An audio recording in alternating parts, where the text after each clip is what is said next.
الحمدللہ رب العالمین والعاقبۃ للمتقین اللہم صلی علی محمد وعلی آل محمد کما صلیت علی ابراہیم وعلی آل ابراہیم انک حمید مجید اللہم بارک علی محمد وعلی آل محمد کما بارکت علی ابراہیم وعلی آل ابراہیم انک حمید مجید رب اشرح لی صدری ویسر لی امری واحلل عقدۃ من لسانی یفقہوا قولی سبحانک لا علم لنا الا ما علمتنا انک انت العلیم الحکیم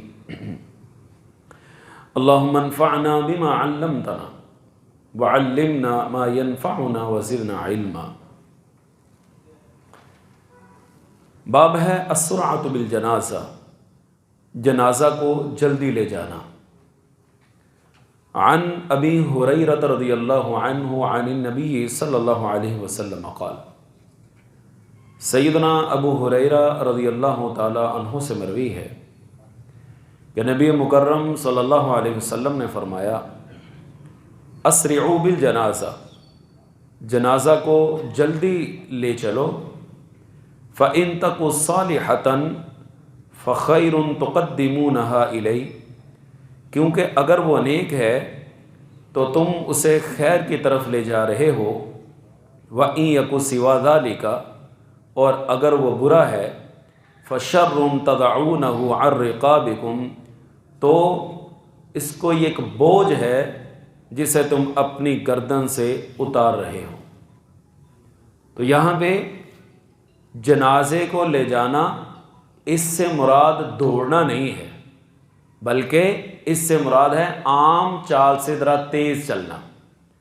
اور یہ ایک ویسے ہی عام طور پر یہ مشاہداتی چیز ہے کہ انسان جب کوئی وزن اٹھاتا ہے نا تو اس کے قدم تیز ہو جاتے ہیں، اس کے قدم تیز ہو جاتے ہیں۔ آپ کوئی بھی وزنی چیز عام طور پر دیکھ لیں، جب اٹھاتے ہیں نا تو آپ اٹھاتے وقت آپ کے پاؤں آٹومیٹکلی تیز ہو جاتے ہیں۔ آپ کو ہوتا ہے کہ جلدی جلدی یہ میں بوجھ اس کی جگہ تک پہنچا دوں اور میرے ہاتھ جو ہیں وہ ہلکے ہو جائیں۔ یہی حال جنازے کا ہے۔ عام طور پر لوگوں کے اندر یہ بات ایک معروف ہے، جی جنازہ جو ہے وہ بڑی تیزی کے ساتھ جاتا ہے۔ یہ ویسے ہی مشاہداتی چیز ہے کہ انسان جب کندھوں کے اوپر یا ویسے وہ بوجھ اٹھاتا ہے کسی چیز کا تو اس کے قدم آٹومیٹکلی تیز ہو جاتے ہیں۔ اور یہ تیز چلنا بھی ایک مستحب عمل ہے، اس میں کوئی ایسا مسئلہ نہیں ہے کہ بالکل ہی آہستہ چال میں چلا جائے۔ تو امام بخاری رحمہ اللہ یہی ثابت کرنا چاہتے ہیں کہ جنازے کو جو ہے وہ تیز تیز قدموں کے ساتھ لے جانا چاہیے، جیسا کہ رسول اللہ صلی اللہ علیہ وسلم کا حکم بھی ہے۔ اگلا ہے فضل اتباع الجنائز، جنازے کے ساتھ جانے کی فضیلت، جنازے کے ساتھ جانے کی فضیلت۔ عن ابن عمر رضی اللہ عنہما انہ قیل لہ، سیدنا عبداللہ بن عمر رضی اللہ تعالی عنہما سے مروی ہے کہ انہیں کہا گیا، ان ابا ہریرہ رضی اللہ عنہ یقول، کہ سیدنا ابو ہریرہ رضی اللہ تعالیٰ عنہ کہتے ہیں، من تبع جنازۃ فلہ قیرات، جو بندہ جنازے کے ساتھ جائے گا اسے ایک قیرات اجر ملے گا۔ فقال اکثر ابو ہریرہ علینا، ابن عمر رضی اللہ تعالیٰ عنہ فرماتے ہیں کہ ابو ہریرہ رضی اللہ عنہ ہمیں بہت حدیثیں سناتے ہیں۔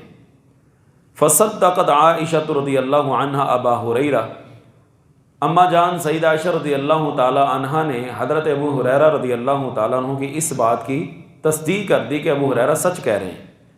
وقال سمعت رسول اللہ صلی اللہ علیہ وسلم، اور میں نے رسول اللہ صلی اللہ علیہ وسلم کو یقولہ ایسے ہی فرماتے سنا ہے۔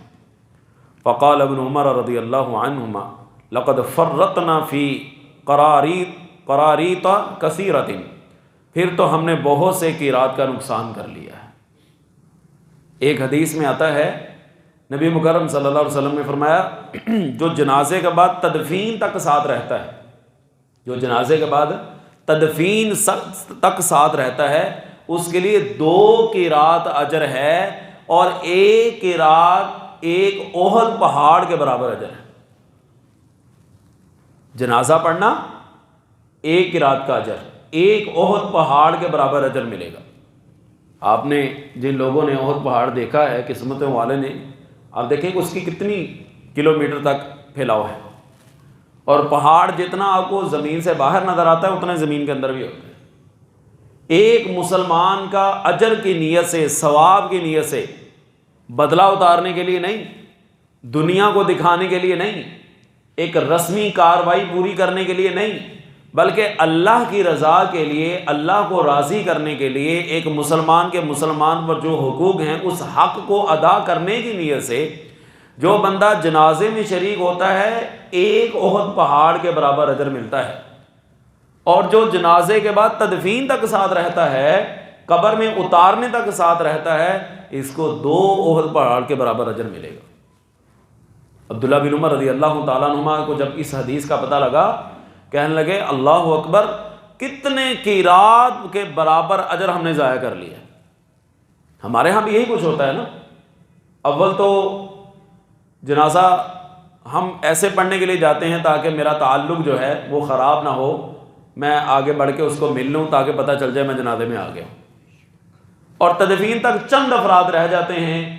اللہ تعالیٰ نیتوں کے حال کو جانتا ہے، وہ بھی پتہ نہیں اس مجبوری کی وجہ سے کہ رشتہ دار ہیں، ورنہ وہ بھی چلے جائیں۔ گھر والوں نے تو رہنا ہی ہے، جن کا عزیز فوت ہوا ہے، جس کا والد ہے یا بھائی ہے یا بیٹا ہے، کوئی بھی فوت ہوا ہے، اس نے تو تدفین تک ساتھ رہنا ہی رہنا ہے۔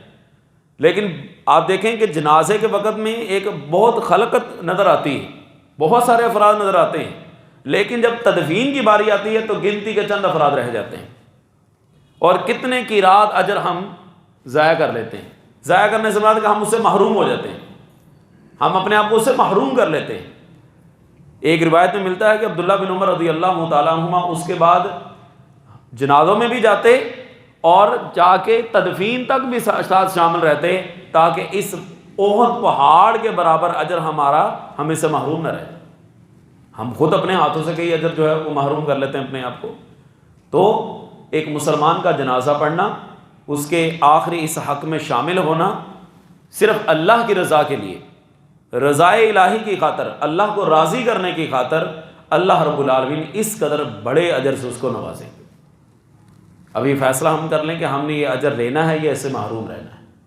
اللہ تعالی ہمیں ان اعمال کو سمجھنے کی اور ان کی نزاکت کو اور ان کی جو ایک افادیت ہے، اس کی قدر ہے، اس کو سمجھنے کی توفیق دے، اور ان اجروں کو اپنے دامن میں سمیٹنے کے لیے توفیق بخشے۔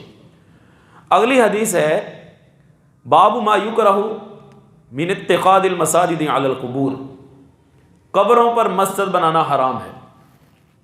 ان عائشہ رضی اللہ عنہا، اما جان سیدہ عائشہ رضی اللہ تعالی عنہا سے مروی ہے، عن النبی صلی اللہ علیہ وسلم قال فی مرضه الذی مات فیہ، کہ آپ صلی اللہ علیہ وسلم نے اپنی اس مرض کے اندر جس میں آپ اللہ کے حضور چلے گئے، فوت ہو گئے، آپ نے فرمایا تھا لعن اللہ الیہود والنصارى، اللہ یہودیوں اور عیسائیوں کے اوپر لعنت فرمائے، اتخذوا قبور انبیائہم مساجد، کہ انہوں نے اپنے انبیاء کی قبروں کو سجدہ گاہ بنا لیا۔ قالت ولولا ذلک لابرزوا قبرہ، سیدہ عائشہ رضی اللہ تعالیٰ عنہ فرماتی ہیں کہ اگر یہ ڈر نہ ہوتا کہ آپ کی قبر مبارک کو بالکل ظاہر کر دیا جاتا، غیر انی اخشی ان یتخذ مسجدا، مگر مجھے ڈر ہے کہ اس کو بھی سجدہ گاہ نہ بنا لیا جائے۔ یعنی اللہ کے رسول صلی اللہ علیہ وسلم ایک ایسے عمل کی قباحت کو واضح کر رہے ہیں کہ یہودیوں اور عیسائیوں کا یہ وتیرہ رہا ہے کہ انہوں نے اپنے انبیاء کی قبروں کو سجدہ گاہ بنا لیا۔ ایک روایت میں آتا ہے آپ صلی اللہ علیہ وسلم نے کہا تھا، فرمایا تھا کہ میں تمہیں نصیحت کرتا ہوں میری قبر کو سجدہ گاہ نہ بنانا، اور آپ نے اللہ سے دعا بھی کی تھی کہ یا اللہ میری قبر کو سجدہ گاہ نہ بنانا۔ اب جب نبی مکرم صلی اللہ علیہ وسلم اس بات کا اہتمام فرما رہے ہیں اور اپنی امت کو اس بات سے آگاہ کر رہے ہیں، اس کے بعد صلحاء نیک لوگ ان کی قبروں کو سجدہ گاہ بنانے کی دلیل کیسے بن گئے؟ اب لوگ دلیل لے کر آئے، کہنے لگے جی سورہ کہف کے اندر وہ جو غار کے اندر رہنے والے تھے وہ بھی تو 309 سال بعد جب دوبارہ زندہ ہوئے تو ان کی قبروں کو پھر تو سجدہ کا بنا ہی لیا گیا۔ واقعی دلیل تو مضبوط ہے۔ آپ ذرا غور کیجیے، وہاں پہ اللہ رب العالمین نے فرمایا قال الذین غلبوا علی امرہم، قال الذین آمنوا نہیں فرمایا کہ ایمان والوں نے مسجد بنائی، لوگوں کا غلبہ آ گیا۔ جو زیادہ لوگ تھے، اکثریت تھی، انہوں نے کہا جی نہیں نہیں کچھ نہیں ہوتا، بنائیں، کچھ نہیں ہوتا، بنائیں آپ۔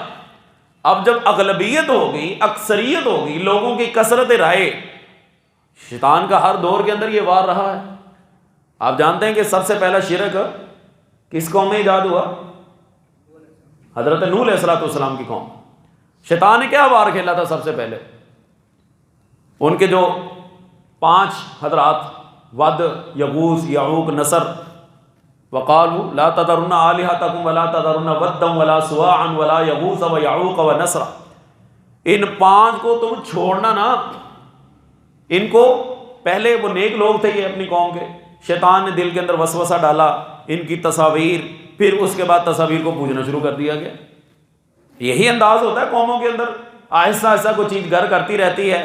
شیطان پہلی نسل پہ کوئی وار کرتا ہے، اگلی جو ہے وہ اس کو جو ہے وہ مزید رنگ بھر دیتی ہے اور اس کو معبود بنا لیا جاتا ہے۔ یہی حال جو صلحاء کی قبریں ہیں ان کے اوپر کیا گیا۔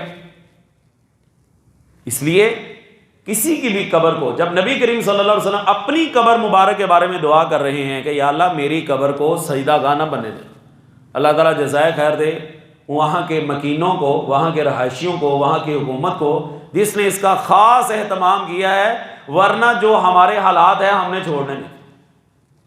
ہم نے وہاں پہ بھی جو وہ حال کرنا تھا جو ہمارے یہاں پہ لوگوں کا موجود ہے۔ تو یہ نبی مکرم صلی اللہ علیہ وسلم کی دعا کی برکت بھی ہے کہ اللہ تعالیٰ نے اس چیز سے محفوظ رکھا ہے۔ ٹھیک ہے نا؟ نبی مکرم صلی اللہ علیہ وسلم سے بڑھ کر کیا چیز؟ وہ ایک بات پتہ نہیں اب اس کے بارے میں کتنی صداقت ہے، کہتے ہیں کہ جب سعودی ایک حکمران یہاں پہ آیا تو اس وقت کے وزیر اعظم نے کہا جی آئیں ہم فلاں مزار پہ چلتے ہیں اور وہاں پہ جا کے چادر چڑھاتے ہیں۔ تو اس نے کیا کہا آگے سے؟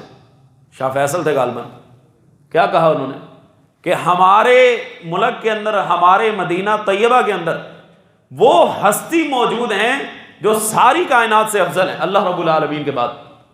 اگر یہ عمل جائز ہوتا تو ہم وہاں پہ چڑھا دیتے، ہم اس سونے کی بنا دیتے، لیکن رسول اللہ صلی اللہ علیہ وسلم نے نہ اس کی اجازت دی ہے اور نہ آپ نے اس کا حکم فرمایا۔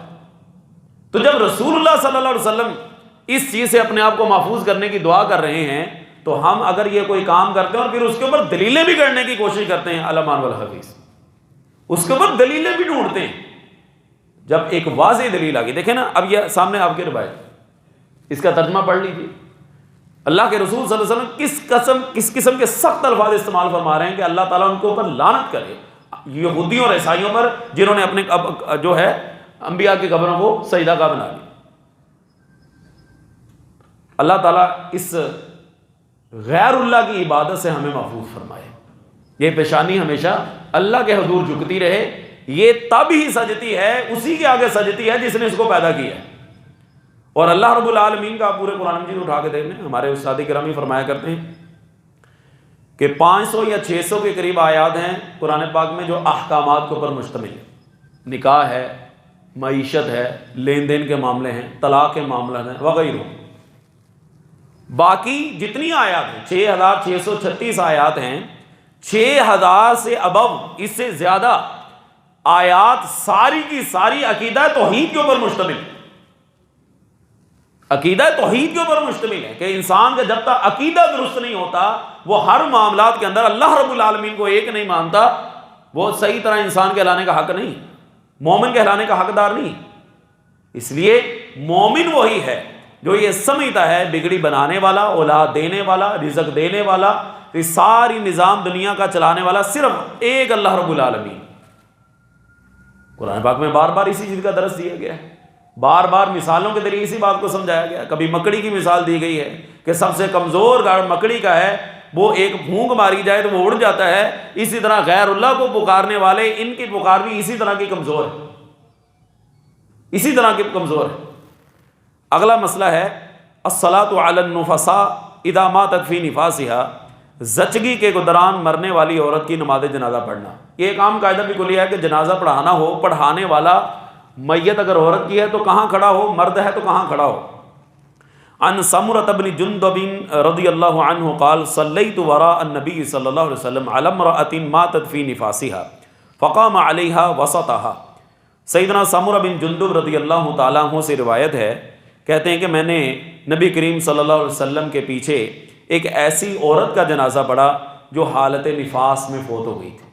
نفاس کہتے ہیں زچگی کے دوران، زچگی کے دوران، ڈیلیوری کے دوران، بچہ پیدا کرنے کے دوران جو عورت فوت ہو گئی تھی، آپ نے اس کا جنازہ پڑھایا. میں اس میں شامل تھا تو آپ اس کے درمیان میں کھڑے ہوئے تھے، اس عورت کی میت کے درمیان میں کھڑے ہو کے آپ نے جنازہ پڑھایا تھا. البتہ اگر مرد فوت ہوگا تو اس کے سر والی سائڈ پہ، یوں سینے والی سائڈ کے اور سر کے درمیان والے حصے میں کھڑے ہو کے جنازہ پڑھایا جائے گا. یہ بھی نبی کریم صلی اللہ علیہ وسلم کی سنت ہے. اگلا مسئلہ سورۃ الفاتحہ کا ہے کہ جنازے کے اندر سورۃ الفاتحہ پڑھنا. مسئلہ بڑا تفصیل طلب ہے، اس سے پہلے بات ویسے گزر چکی ہے. عن ابن عباس رضی اللہ عنہما، سیدنا عبداللہ بن عباس رضی اللہ تعالیٰ عنہما سے مروی ہے، انہ صلی علی جنازۃ، کہ انہوں نے ایک مرتبہ جنازہ پڑھا. فقرأ بفاتحۃ الکتاب، اور اس کے اندر سورۃ الفاتحہ پڑھی. فقال، اور کہنے لگے میں نے ایسا پتہ کیوں کیا ہے، لتعلموا، بعض روایت میں لیعلموا، بخاری کی روایت میں لیعلموا، ایک روایت کے اندر لتعلموا ہے. لیعلموا انہا سنت، تاکہ تم لوگ جان لو کہ اس کا پڑھنا سنت ہے، سورۃ الفاتحہ کا پڑھنا سنت ہے. اور آپ یہ روایت پیچھے بھی پڑھ چکے ہیں کہ لا صلاۃ لمن لم یقرأ بفاتحۃ الکتاب، کہ جو بندہ سورۃ الفاتحہ نہیں پڑھتا اس کی کوئی نماز نہیں ہے. لا نفی جنس، اس بندے کی کوئی نماز نہیں ہے. وہ سورۃ سنتیں ہوں، وہ فرائض ہوں، وہ نماز جنازہ ہو، وہ عیدین کی نماز ہو، وہ بارش طلب کرنے کی دعا ہو، وہ نماز ہو، وہ سورہ گرہن کی نماز ہو، وہ چاند گرہن کی نماز ہو، کوئی بھی نماز ہو، آپ صلی اللہ علیہ وسلم کا واضح فرمان ہے کہ سورۃ الفاتحہ کے بغیر نماز نہیں ہوتی.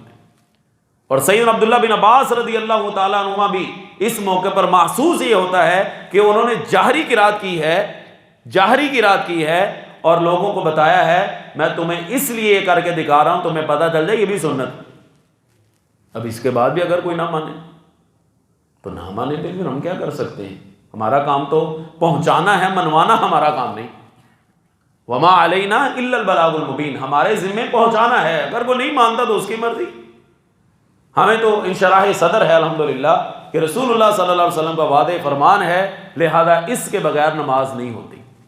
اللہ تعالیٰ ہمیں دین کی صحیح سمجھ عطا فرمائے.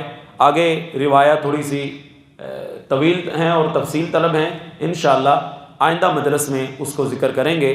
اللہ رب العالمین ہم سب کا حامی و ناصر ہو. وما علیہ الا البلاغ المبین.